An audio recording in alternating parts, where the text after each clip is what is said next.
Roberts recently sat down with the critically acclaimed director and producer Sam Pollard. His remarkable new documentary called Two Trains Runnin' tells the story of two groups of young blues fans that set out from New York and from California to find their musical heroes. And it's a lot more than that. Take a look. It's like Bigfoot hunting. There was so little information for them to go on. It doesn't matter if you're looking for blues artists or if you are trying to register voters. You are an outside agitator. We had no plan B. We had no backup. We were going against such odds. Now you can give a proper welcome to Mr. Sam Pollard. Yes.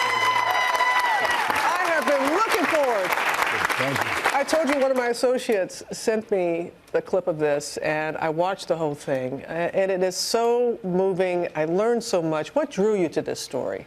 It was a young gentleman named Ben Hadeen, who about 3.5 years ago approached me and said he wanted to do a story that talked about the search for Sunhouse and Skip James, but he also wanted to do a story that looked at Freedom Summer, you know, the young white college students who went down to help register African-American voters. So we started that journey 3.5 years ago. It is so artistic.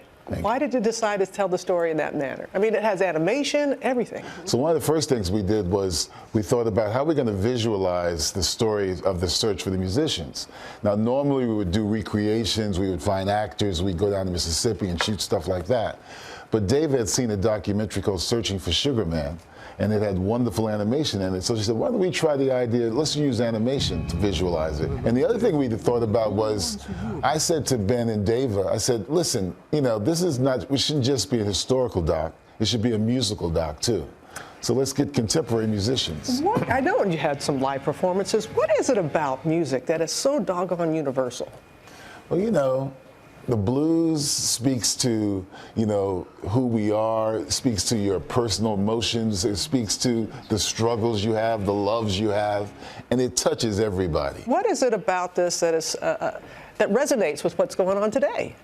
Well, you know, I was saying to some people who saw the film a few weeks ago that, you know, this history is so relevant and present now. And America has a tendency to repeat itself. And so as we see— Good and bad. Yeah, as we see what's going on historically today, it says what happened back in '64 with Cheney, Schwerner, and Goodman, and those young white people went down, it's still relevant and present today. So when you see it, it's not like it's the past. It's present and resonates. And that's when I was watching it, Sam. That's what, even though I was getting a history lesson, I was saying, boy, this is so relatable to what we're dealing with today. You are a very busy man.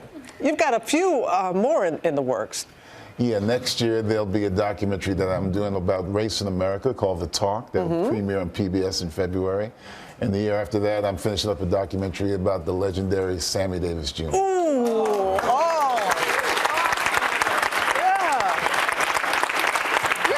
slow down anytime soon, are you? Try not to. Well, we don't want you to. Sam Pollard, ladies and gentlemen. Thank you, Robin. Two Trains Runnin' is now playing at select theaters in New York City and nationwide in the spring.